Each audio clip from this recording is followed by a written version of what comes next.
Out of all the popular IPs of Nintendo, Kirby is often left in the shadow of Mario and Pokémon. And although most gamers have heard of Kirby, not many have played or even seen a Kirby game. But for those who have, Kirby is a beloved character and franchise that has surprisingly a cult following, and the secret to it is Kirby's approachable yet deep ethos, making all those who played Kirby into passionate fans. So, in today's video, I've looked through the collection and found 10 Kirby-style platformers that nobody talks about.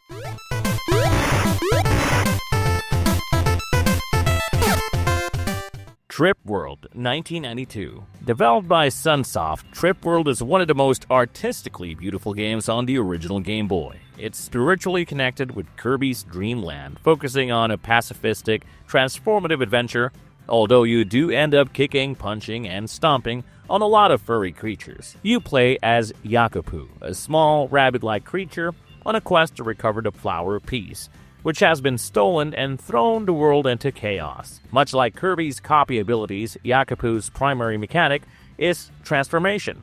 But instead of inhaling enemies, Yakupu can shift into different forms at will or based on the environment.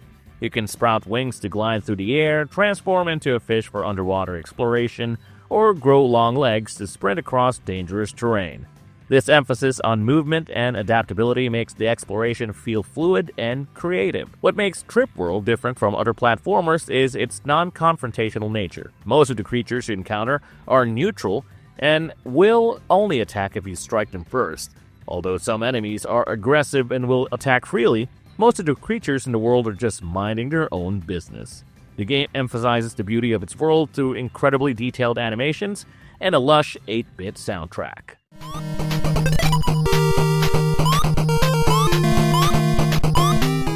Little Nemo, the Dream Master, 1990. Little Nemo was a Disney-esque animated Japanese kids movie that I saw when I was a kid, and alongside it they released this NES tie-in game that was actually really amazing. Developed by Capcom for the NES, Little Nemo, the Dream Master is a gorgeous, surreal platformer that scored top-tier reviews when it released.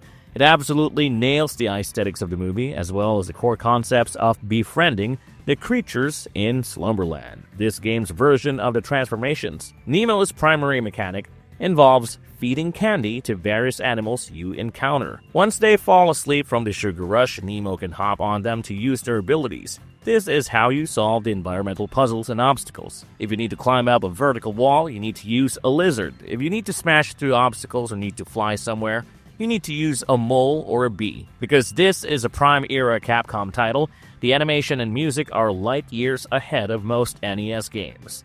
The levels are sprawling and non-linear, requiring you to collect keys scattered through the dream world. It's a bit more challenging than your average Kirby game, but that's what makes it more fun.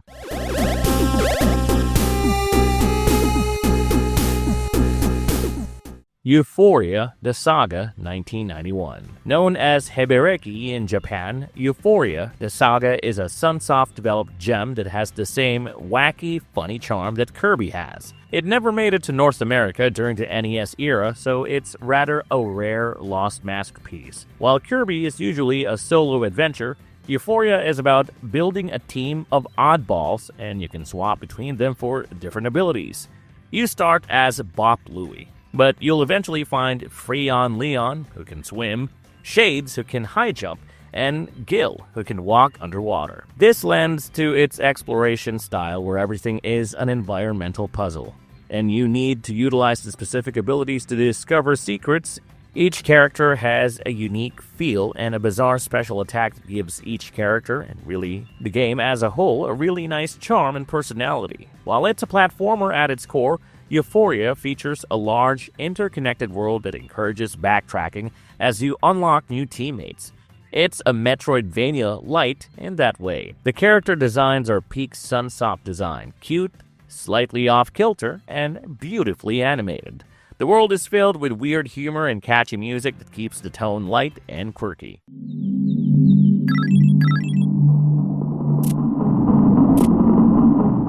DoReMi Fantasy, Millen's Doki Doki Adventure, 1996. There was a game called Millen's Secret Castle on the NES, and it was a cryptic, frustrating mess of a game.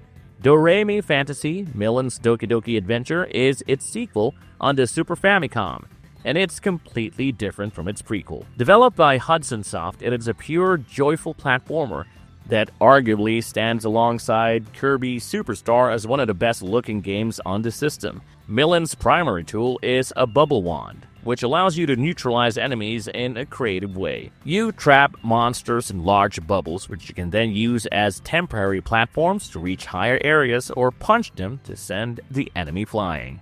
Yeah, it's very similar to the class Bubble Bobble. The maps are littered with power-ups that change your bubble abilities, like a rapid-fire bubble blower or a long-range sniper-like bubble blower. The colors are incredibly vibrant, the sprites are expressive, and the entire presentation is a child's fantasy world, filled with sweets, toys, and fluffy creatures.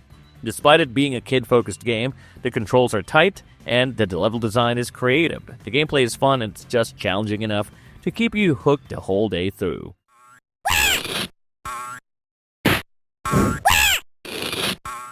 Putty, 1992. Before the industry was flooded with mascot platformers, System 3 released Putty, also known as Silly Putty in some regions. It's a very British version of Kirby with more of a Putty-like physical manipulation rather than the magical transformation of Kirby. Putty's moveset is remarkably deep for an Amiga game, where, much like Kirby, he can absorb certain objects and enemies, but he can also stretch his body to reach high ledges, flatten himself to slide through gaps, or inflate to float up. Putty can also punch through the ground to grab items from below, or stretch its limbs to strike enemies from a distance.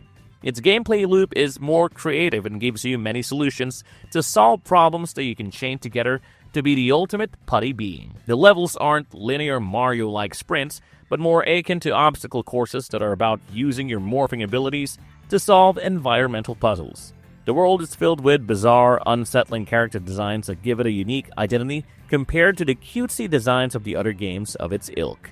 It's a game that rewards curiosity and mastery of a weird control scheme, separating it from its contemporaries.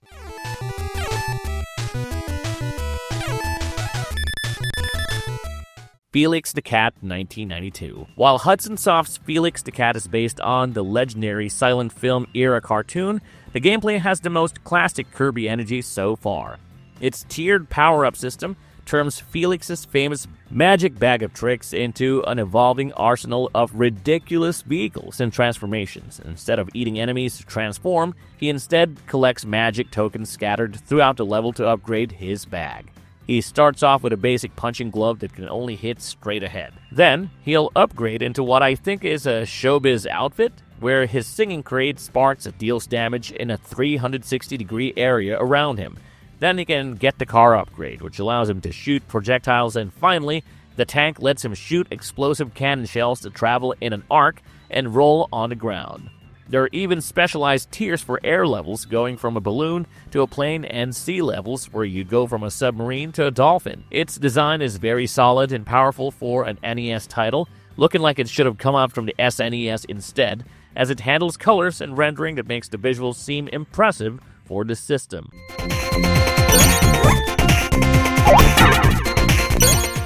Ryar, 1995. Ryar is a strange hybrid of Sonic and Kirby, combining Sonic's level design principles with a Kirby-like movement and gameplay. Released late in the Genesis lifecycle, it's a technical powerhouse with lush, multi-layered backgrounds and some of the most fluid and expressive character animations on the system. It replaces Kirby's hunger with a pair of incredibly stretchy arms that you can move in any direction, and the entire gameplay loop revolves around them. Instead of jumping on enemies, you can grab them and reel yourself in for a powerful headbutt. This mechanic extends to the environment, as well as you grab poles to swing, walls to climb, and even the level finish poles to launch yourself into the stratosphere. This makes the world kind of feel tactile in a roundabout way, giving the world more depth and interactivity. Much like Dreamland, the planet's Ryar visits are full of imagination. From the musical forests of Planet Flora to the high-tech factories of Planet Automaton, the game uses color and sound to create a sense of whimsical wonder. It's a gentle platformer in spirit, focusing on the joy of movement and exploration, though the latter bosses provide a challenge that requires mastering Ryar's unique reach.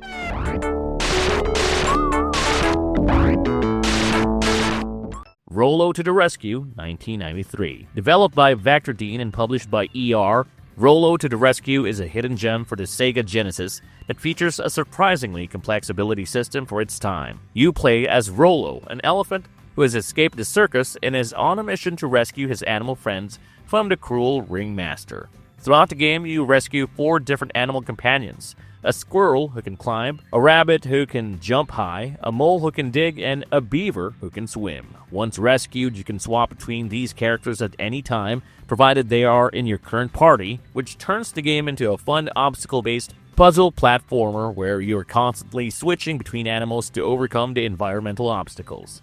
Unlike many linear platformers of the era, Rolo to the Rescue features a non-linear world map with branching paths for the order in which you rescue your friends, determines which levels you can access and how easily you can navigate them. It's a bright, colorful game with a catchy soundtrack and large, expressive sprites that remind me of very classic kids' cartoons like Tom and Jerry.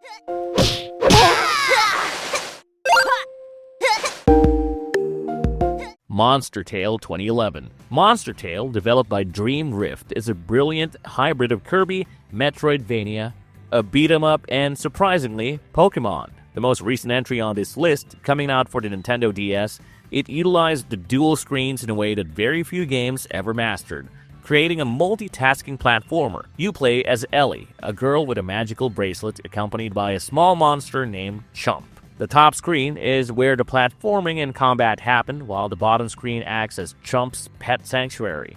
Chump can move between these 2 screens at will. You can send him to the bottom screen to evolve him by having him eat the items you collect, which grants him new abilities and forms.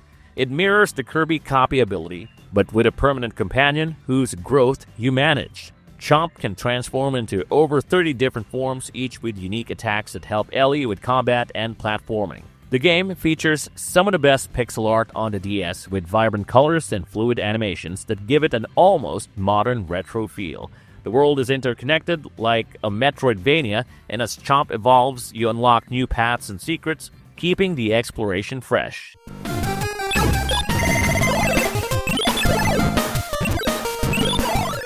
Gimmick, 1992. Ending our list is Sunsoft's Gimmick, also known as Mr. Gimmick. All the other games on this list are hybrids, taking Kirby as a base and combining it with something else. But Gimmick is pure Kirby taken to a higher, more pro level.